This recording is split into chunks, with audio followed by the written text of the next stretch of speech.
Welcome to American Intelligence Media. I'm your host, Douglas Gabriel. I'm here today with Michael McKibben to discuss another amazing breaking news situation that I hope you're sitting down, because when you hear this, even after all the things we have brought to light that have been shocking, that have in fact created tidal waves throughout the internet, this one has a tsunami headed straight for Washington. Michael, can you tell us a little bit about what you have discovered in your amazing information data mining with all these people that you're working with to come up with yet another unbelievable aspect of the senior executive service? Yes, Douglas. Hello. How are you? Good. We got another package from another group of engineers last night. I started taking a look at it this morning, and I can't tell you whether I'm excited or totally ticked off. It's both at the same time, because what these people uncovered explains so much about the behavior of our government and the behavior of corporate America. And I know I'm talking in big pictures here, but being in business during my lifetime in various modes, selling, developing, training, you observe over time a lot of behavior in big companies and with government entities. And for entrepreneurs, a lot of it doesn't make sense. It's illogical. It's haughty. It's unfair. And you can see it, but you don't know what to do about it. And so consequently, you just walk away and go somewhere else. But what we discovered today, or last night, our engineers started taking apart one of the Federal Register reports that the SES puts out. I don't know how often they do it, but this one was for up until the end of 2016. And it was a report titled the Standing SES Performance Review Boards. And it was a report published in the Federal Register. And we started trying to unpack it, and we discovered that we couldn't search it. Every time we tried to copy and paste it, it broke. It locked up our software. And so we put this out to a number of people to try to unpack. And to cut a long story short, what I started getting were these angry telephone calls from these engineers saying, "What did you give me here? This is completely screwed up." And these are experienced, very highly experienced people, and very comfortable with document structures and various types of formats and protocols and you name it. And to shorten the explanation, what we discovered was a series of time bombs inside this PDF file that had been registered with the Federal Registry, and specifically surrounding the ability to search this list of 500 names called the SES Performance Review Boards. And it listed all the people in various agencies, and specifically this board was described as the group within the SES, a standing committee. In other words, once they are appointed, they continue on year after year, that sets all salaries for the SES, which means they set salaries for about 10,000 people. And so when you first look at this report, it looks like it's cross-agency type of committee. And it's very cleverly structured. But after we started unpacking it and started having to retype a lot of the data that had these time bombs in the fonts, it appears, our engineer kind of shockingly called and said, "You realize that all 500 of these names are Department of Justice, and it's only Department of Justice, and yet the SES spans what, 25 agencies?" Almost I think all you have of a better. them. Yeah, almost every agency Right. is ruled by the SES, correct? Okay, so the conclusion I drew from my first look at the Federal Register is that's the impression was given that this was a performance review pay group that was spread out throughout the SES agencies that they support. But in fact, this report describes 100% Department of Justice SES members control the pay for all federal pay in the United States for the SES. And let's remember that their pay is higher than all the rest of the civil service people underneath them that they're the bosses of. They are the senior executives in all these agencies, though they may not be experienced in those agencies. And now what we hear is, of course, every year they have a review board and they get a raise every year. And who votes on their raise? Their subordinates. And if the subordinates don't support them for a raise, then of course I imagine they'd be fired. Because these people actually have the authority to fire civil servants, or at least make their life miserable, to do horrible things to them. So what you are stating, let me restate this for the people who might not have understood the profound thing you just said. 500 Department of Justice lawyers pay out the SES, which is basically the shadow government. These are the bureaucrats. These are the status quo people. These are the non-elected officials who actually control even presidential appointments. They control every agency at the top. These people are appointed right now. Maybe 10,000 of them, probably more than 8,000 of them for sure, are appointed by Obama himself. So they're his foot soldiers, his cadre. They call themselves the Keystone. But in that keystone, which is the thing that holds an arch together, is a column. So we call them the fifth column. They are the enemy within. They are the true shadow government.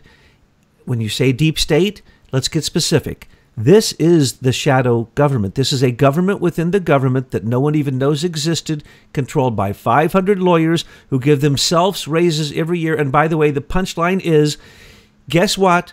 Those 500 Department of Justice lawyers are also Michael McKibben. They're all SES members. Oh my gosh. So SES members then will be giving SES members themselves raises every year. No one can stop them. No one can fire them. And some of them literally, no one knows how much money they make because it's hidden. And as you said, sabotage, booby traps, all kinds of horrible things. I tried to get those documents. I couldn't copy a single word from any of them. And so your engineers, whoever figured out how to get into these very public and overt documents that are completely hidden. And thank you for finding one of those people who's on it that then connects it to the bigger picture. Can you name one of those fancy little lawyers that's on there that might be of interest to people? You ever heard of Bruce Orr? Oh, no. Fourth in command of the Department of Justice and also the National Security Division, who has now been demoted twice, but they can't fire him because he's SES? Yeah, I've heard of him. Right. Yeah, there's so many things wrong with this story. One is the fact that not one elected official is described in any part of this board. So this board acts independent of the people we elect in government. So, in general, we've always wondered why elected people go to Washington and they can't get anything done. This explains it. They don't have the power of the purse if we elect them. These guys have the power of the purse for our entire federal government, not only the 800 or 8,000 or so SES employees that they oversee, but obviously by inference, everyone that works for them. So they control what goes on in our government, and we have no transparency into this operation. They control 2.5 million federal employees through a group of what we are calling the Council of 500 or the Department of Justice, SS. Just drop the E. It's the SS, folks. That's who we're dealing with. And yeah, this is exactly what the Waffen-SS did during World War II in Germany.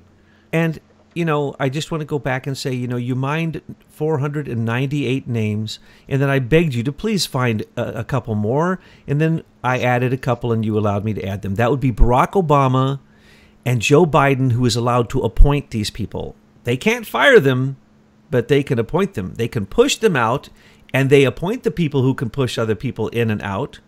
And they rotate from office to office to office on a very regular basis, so nobody can be held responsible for anything. Nobody knows who they are. Their subordinates are then cannot have any organization whatsoever, because the leaders who come in, they're the buffer. They're running interference for Obama. And while I'm on a roll, we then discovered that they are all trained as what we would call an indoctrination, perhaps, through the Senior Executive Institute in Virginia. Every SES member must go through that. So I looked at their curriculum. Here is their curriculum. As soon as you're appointed to one of these, you go there and you are taught by corporate representatives, international, transnationalists, call them globalists, let's call them what they are. These are corporate imperialistic pigs who have their foot on both sides of the fence, our enemies and us. They're telling us what to do. And who are these people? They come in and they train the SES members, which is SES, SEA, SIS, and the other 10 or so groups that there are of these, all underneath one banner. They are a paramilitary organization. They got their own flag, they got their own union, and they got their own communication system, and they are told what to do by the people who appointed them, and they do it because they get paid more than anybody else in the civil service. It was taken over in 1978. It was implemented by Christine Marcy, and Abel Danger is out there saying that Christine Marcy, who used to be the head of this, people are calling her saying, you told us this was safe. It's now collapsing. So people believe that the deep state is collapsing because the Americans for Innovation and aimfortruth.org worked together, and then you worked with these brilliant engineers to create a searchable database for the SES. You can plug in your favorite person, see if they're one of the corruptocrats. And mind you, when John Podesta couldn't get a top-secret security clearance because he was a Russian agent who hadn't even filed, just like his brother. That's what they did, right? Manafort got in a great deal of trouble, and Rick Gates great deal of trouble in the Mueller investigation for that. But no, the Podestas can do it. So what happened to Podesta and Sidney Blumenthal and anybody else in Hillary's camp that couldn't get a top-secret security clearance? They became an SES member because they don't have to answer any questions. They don't have to give their background.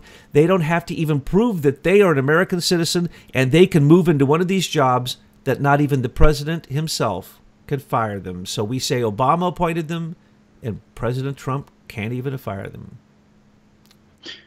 So you look at this list, and another dynamic from business that really bothers me about this list. One is it's all attorneys.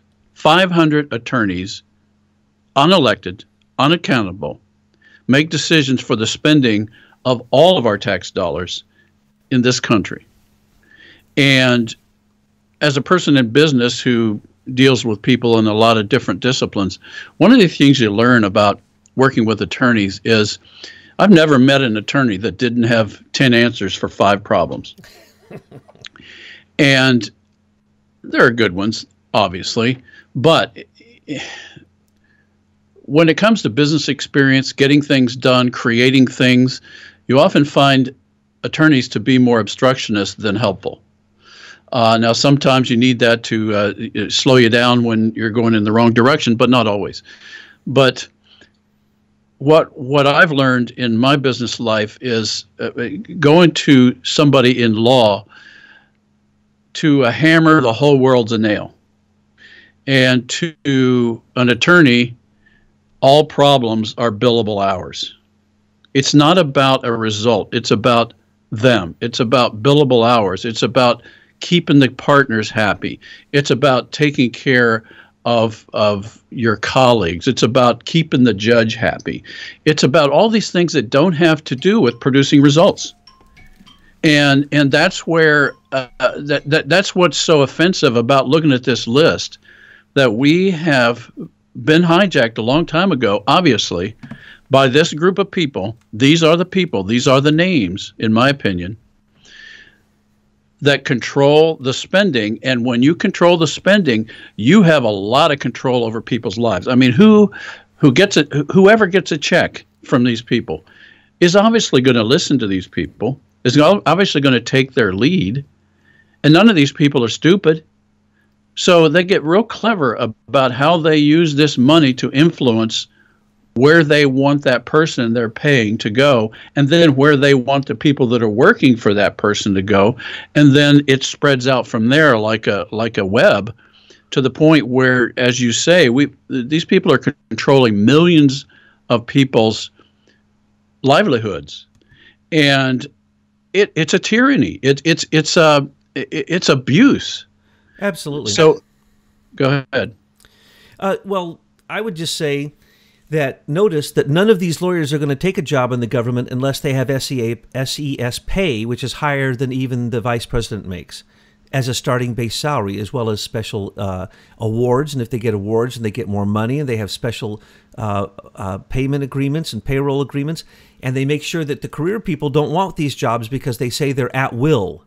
Right now, what we are seeing is the most beautiful opportunity, not only because Bruce Orr was the DOJ contact with Christopher Steele, who has absolutely attacked the United States government with the dossier, which was an attempt of a coup d'etat.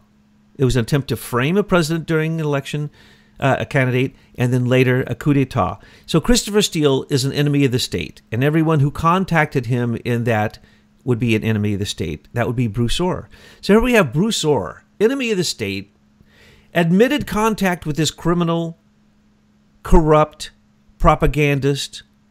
Don't even get me started on Christopher Steele, because right now Grassley has said he needs to be criminally investigated, and he probably will, and that is the leverage point. So your point before, you were insinuating, oh yeah, Bruce Orr, Bruce Orr is exactly like this. That situation is exactly like what really happened with the civil service. The civil service in 1978 through Jimmy Carter and through was put into place this Civil Service Reform Act of 1978. By 1979 or so, I think you have the exact times and details, but this Christine Marcy, Abel Danger's sister, sets up a new civil service. And so she sets up the Office of Personnel Management and 2 other services agencies, and then she sets up the SES. But the SES from the get-go is set up as what we call the 5th column. It's the opposition within. So then you look at where it was headed. At the same time, Serco, which was RCA, just started taking over one military contract after the next, until now, literally hundreds and hundreds of contracts are controlled by Serco. And Serco is one of the corporations that comes in and teaches SES members. They say, hire Serco. Who is Serco? That is England. That is the same British imperialists that we have yet to win the first American Revolution against, because they hung out and they started the Federal Reserve and then the UN and the IMF and on and on and on, the World Bank, World Trade Organization. So you've heard all those stories. But what's really happening here is Serco, they're just like Christopher Steele. They're an outside entity attacking our government. But Serco gets all the contracts because SES is all slanted. It might as well be the SS. It might as well be the Nazi SS, just as you keep pointing out, and it just sinking into my head. Yes, these 500 people control the 10,000 who control the 2.5 million who control the rest of us, because it's all about money. So, Serco, British government. Christopher Steele, British government. Bruce Orr, Department of Justice. Who runs the SES and pays everybody off? Department of Justice lawyers. And just to give you an example, at the same time, later changed from a law into a regulation by Janet Reno, SES covers the payment of the Office of Special Counsel. Robert Mueller and his gang of warlord lawyers coming out of WilmerHale and other absolutely corrupt international lawyer firms that shouldn't even be allowed to exist, they came in, and what are they really doing? He is being paid as a special counsel. He has allowed by law $100 million for his one case per year. These are the kind of financial arrangements created by the SES and the overthrow of our own civil service by unfortunately to have to say it, our dear friends the Brits, because, you know, they have an English accent and you have to trust everyone with an English accent. That's why we give them all the contracts. They have nice English accents.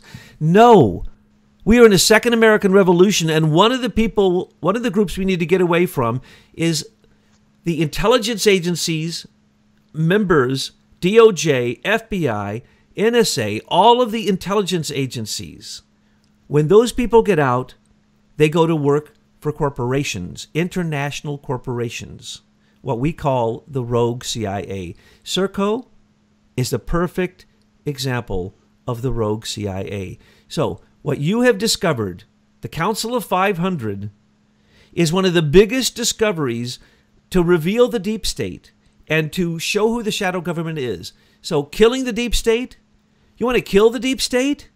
Do what Trump just did 2 years in a row to allow the Holman clause or Holman rule to come into effect, which is put into effect at the time that budgets are passed.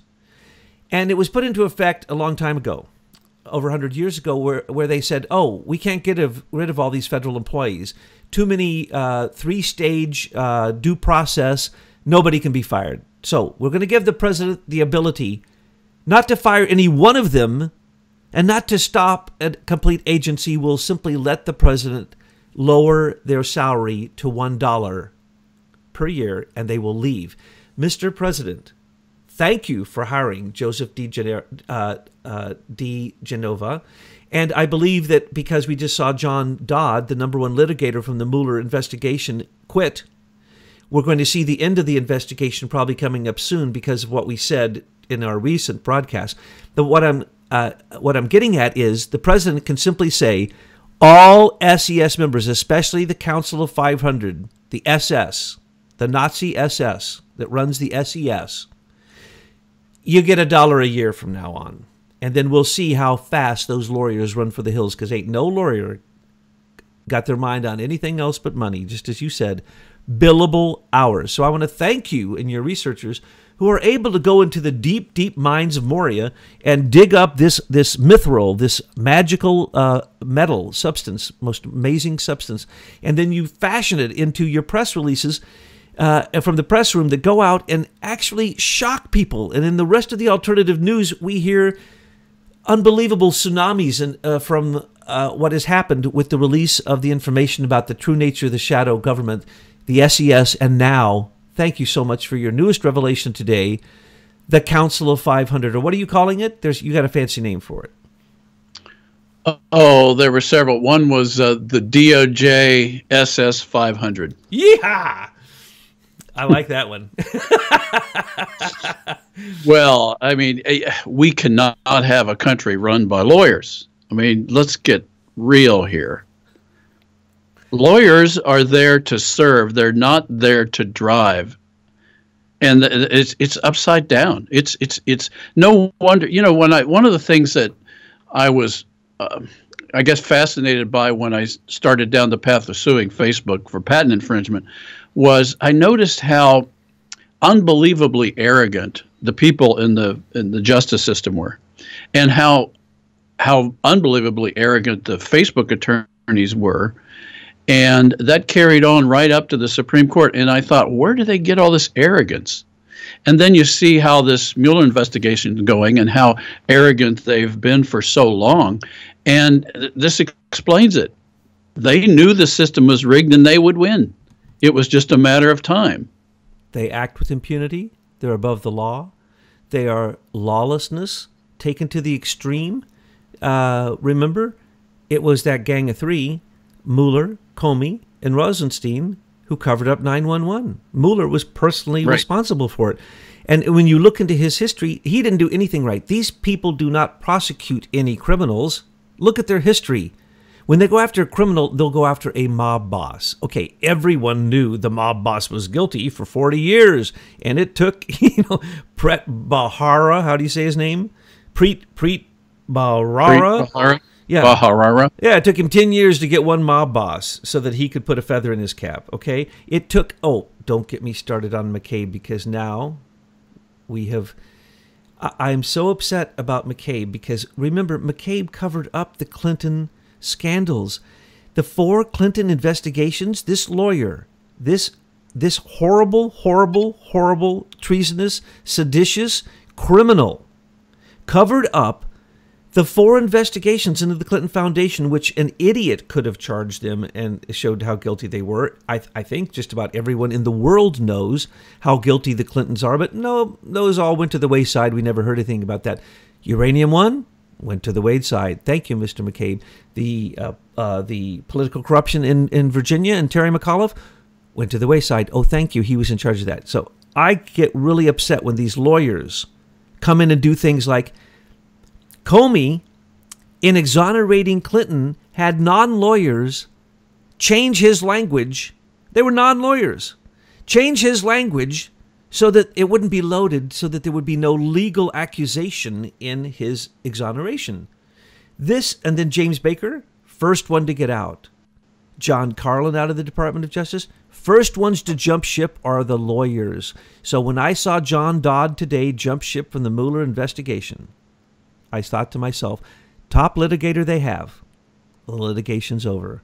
Why? Because it's all been tainted. Don't get me started on that. But, you know, Flynn was interviewed by Strzok. Strzok changed the 302. Thomas, this is Lent, and it was just at church service last night. And one of the things I'm reminded of is Jesus' words when the disciples asked how you could tell whether someone was a good person or not, because sometimes you can't tell. And he said, well, you'll know them by their fruits. And this arrogance that I was just talking about that I've seen in our federal courts is very similar arrogance to what I used to see when I booked music groups into the Soviet Union. And we had encounters with the KGB and government officials. And it's exactly the same kind of arrogance that I saw in with the KGB and the Soviet leaders as we're seeing out of our federal Justice Department. And now what we see is the same kind of people. It's people who have rigged a system and they're driving it and they're abusing the rest of the citizenry. We are very close to an inflection point here. Well, James Clapper and his 17 intelligence agencies, the intelligence community, all 17 of them wrote a thing called Paradox of Progress. And in this intelligence report, which they released to the whole world, which tells the whole world for the next 5 years what their strategy is. Oh, that makes a lot of sense, right? That the intelligence community that drives the military would tell everyone what they're going to do. Anyway, he said... Such bastions of morality. Isn't it great? They don't even care to hide the fact that they're on both sides at once. And now that's the reason we see Clapper and Brennan out there just lying until their face is going to fall off, because it's just astounding.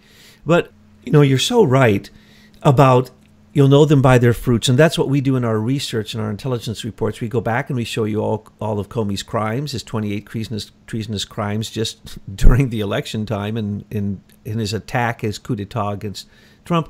We showed you we showed you a bunch, not all, a bunch of Mueller's crimes and the way Mueller taught Comey how to be a criminal just like him. And who do you think they were in with, of course? The White House corruptocrats. Since Jimmy Carter and on, the CIA has had so much influence in the White House that when they get out of the White House, they turn towards the rogue CIA. In other words, corporate intelligence to make themselves their own money. But then it entered into the White House with George H.W. Bush. He tried to assassinate Reagan. Come on, hello? So he could become president. Does anybody not know he was part of the JFK assassination? Does anybody not know Allen Dulles was his best friend? Don't get me started.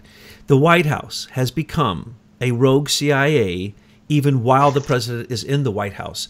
And the way they do that is they use as soon as they get out, they go onto boards. George H.W. Bush went onto the Carlyle board and in 1 year went from a millionaire to a billionaire.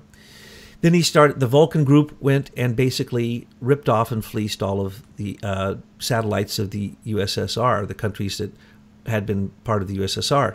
Then they ripped off Russia, and then they went after the oil and the gold. Then the Clintons came along and they said, oh, no, no, no, no. I'm sorry I got to throw this out. But they're lawyers. This is what it's all about. These lawyers do this.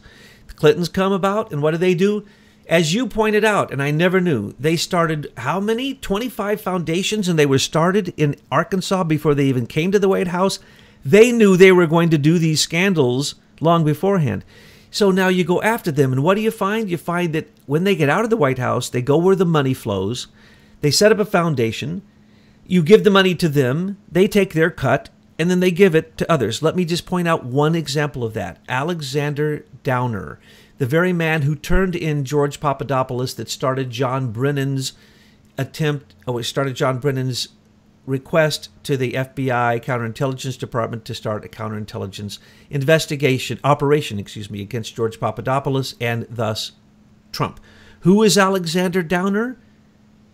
The year before, as a major player in Australia, he gave to the Clinton Foundation $28 billion. Actually, it was $80 billion over about 5 years. $28 billion in 1 year for AIDS drugs.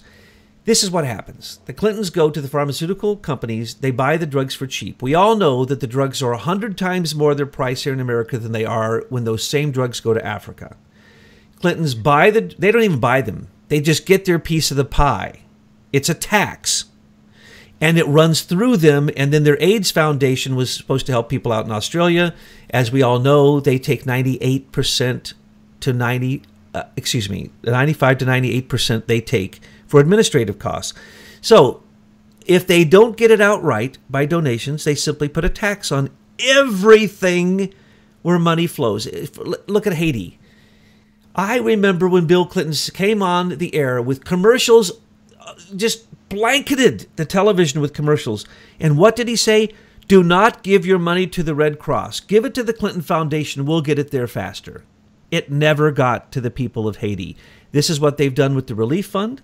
This is what they do with Uranium One, was through the Clinton Justra Sustainability Growth Fund, which is a way to rip off mines, gold mines, uranium mines, you name it.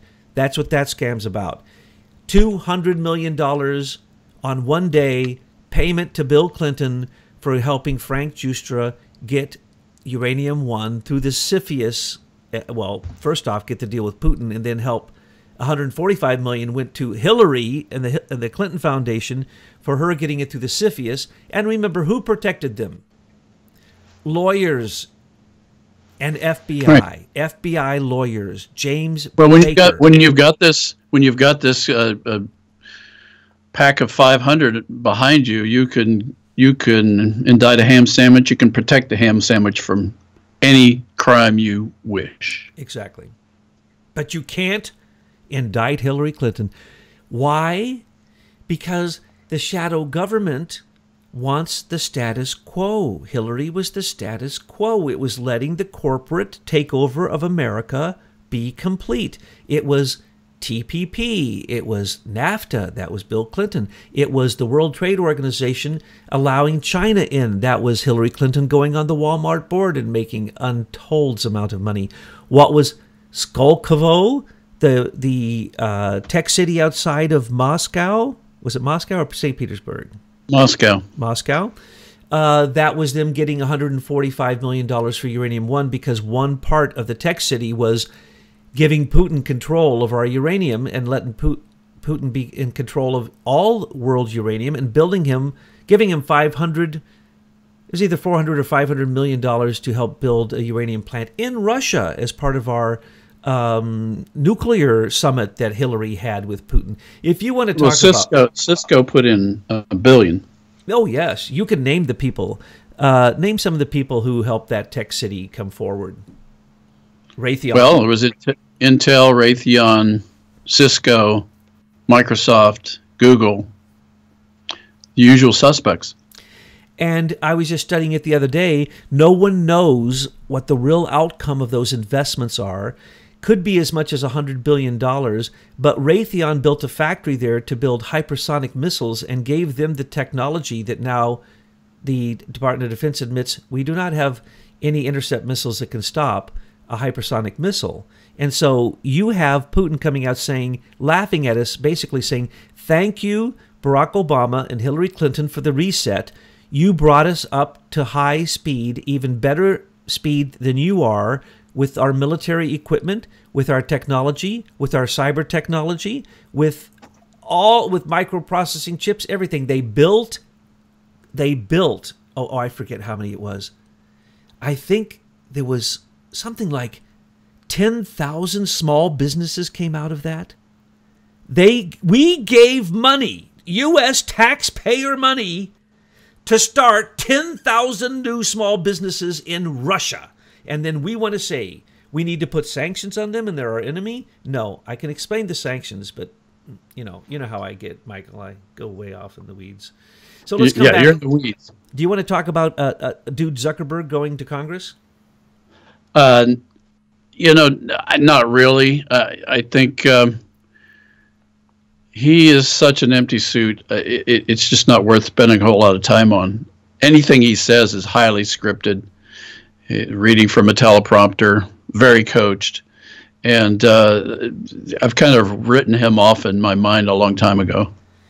Yeah, he's pathetic. Now, what cracks me up is that it was the Democrats who owned Facebook and Google. And now to say that Cambridge Analytica helped out Trump win the election, that is such nonsense. Look at the statistics. Well, it's such a diversion, because the Facebook and Google databases are true big data. What they're talking about is a thimble full of data and trying to make a big story out of it. I mean, it's ridiculous. Precisely. 270,000 people.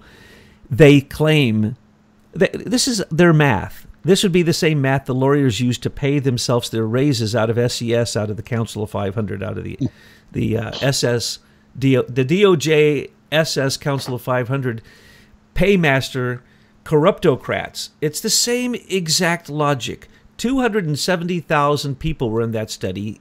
Cambridge Analytica got it third hand, and the mainstream media says it was 50 million. From 270,000 to 50 million. That's the math of the mainstream media. No, that was, as you say, that was a thimbleful of water being poured into the ocean. And as we know, because you've pointed out, it was the U.S. Digital Service that actually even changed the algorithms and all of Google and turned Facebook into a PSYOPs project that was controlled by, well, I say this, by the Department of Defense Board of Broadcasting governor, the Global Engagement Center, which the people who ran it came out and said they were those fake Russians buying those ads. And the people at IRA, the supposed Putin incubation hacker group, not a one of those people worked for IRA during the election. But we, with, as you say, a grand jury indictment, we're going to indict this ham sandwich of 13 Russians who cannot be, of course, indicted, and nothing can be proven. But that shows there's a conspiracy, because remember, there was a conspiracy. Let me contrast that the silly story with a serious story in 2009, in September of 2009. Thanks to the dogged efforts of Judicial Watch, Tom Fitton, and his team, they dug out emails that Hillary had where she had in her possession actual GSA contracts that were not on the GSA schedule and publicly available, that showed that she started paying Facebook in September to write a template for winning elections. That's an exact quote from the Russian engineer at Facebook who was in charge of that project. And then he went over to India and hired Indians to actually write the template. And we have the contracts. Now, that's real information. That's real scandal. This stuff we're hearing from Cambridge Analytica is just silly. Yeah, that's right. What was his name? Igor Shevelinko or something? I mean, we know his name. Dmitry Shevelinko. We know his name. We have the contracts. And wait, didn't Hillary literally sign one of those because she was the Secretary of State? Didn't she sign that GSA contract, I think? Those were all GSA contracts under her watch. So, yeah, of course she did. And they were in her emails. She had them.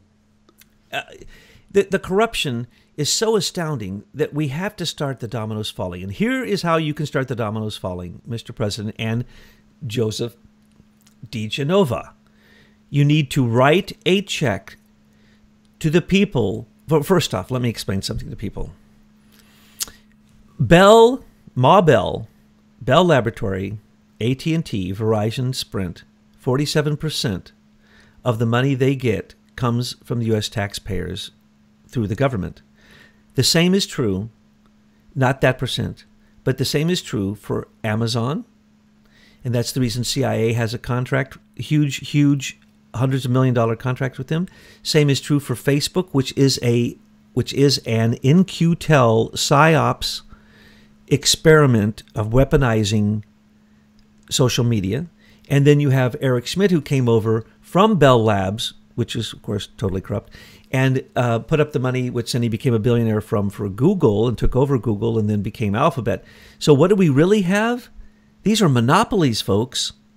These monopolies will all end the day that President Donald J. Trump signs a check to Leader Technologies for $1 billion, and this is my opinion only, my opinion, because that would then cause there to have to be an investigation to why he paid them, and then they would find out that IBM Eclipse was the front group that stole the source code from Leader Technologies, and then all these Silicon Valley cardboard cutout boy kings and Eric Schmidt would all be shown for who they are. The antitrust and the monopoly laws and RICO would come into effect. All their stuff would be seized, and then the government could turn it over to the rightful owner. And then it would be ran the way it was supposed to, without surveillance, to create freedom of information, to let information flow where it's going to go, and to absolutely keep it away from the military and keep it away from being weaponized. And that is exactly what Michael McKibben and his engineers and Leader Technology intended for it to be. So, Mr. President, the Miller Act, you have the right to pay them for what they have done. And the second you do that, you acknowledge the true owner of that source code and all that came from it. And what would happen, folks, is the war that's going on, the cyber wars would all end, and they could end literally in the blink of an eye. That's my opinion, but that's what I'm promoting. And I know that some of your shareholders are saying, yes, pay us, because, really, we are talking about $3 to $5 trillion ripoff. Maybe one of the biggest ripoffs in history was the ripoff of social media. I use that stupid term, but what that means is when it went from just being small chat rooms to being a billion people, that's what Leader Technologies did. And there were many patents involved in that, copyright, and many other things stolen. This isn't a one-time thing. And the proof is conclusive because this went all the way to the Supreme Court, and the lower court said that Facebook was guilty in 11 of 11 counts. So I hope dude Zuckerberg goes to Congress and opens his mouth and sticks his foot in it, as he always does, and demonstrates that he had nothing to do with any of this. This has been a conspiracy to take over the most revolutionary technology, cyber technology, that we've had since the invention of the internet.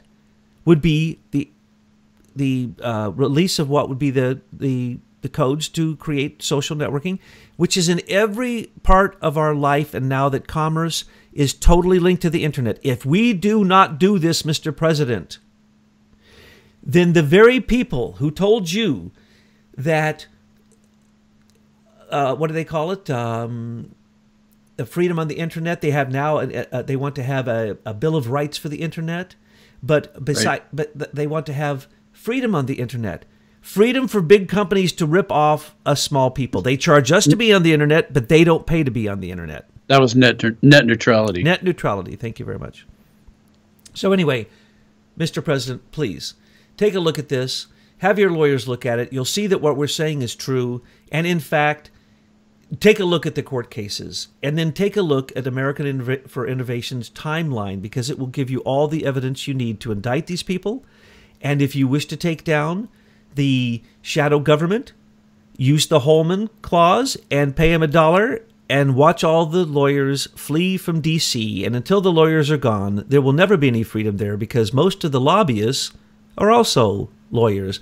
And they represent corporations instead of representing we the people.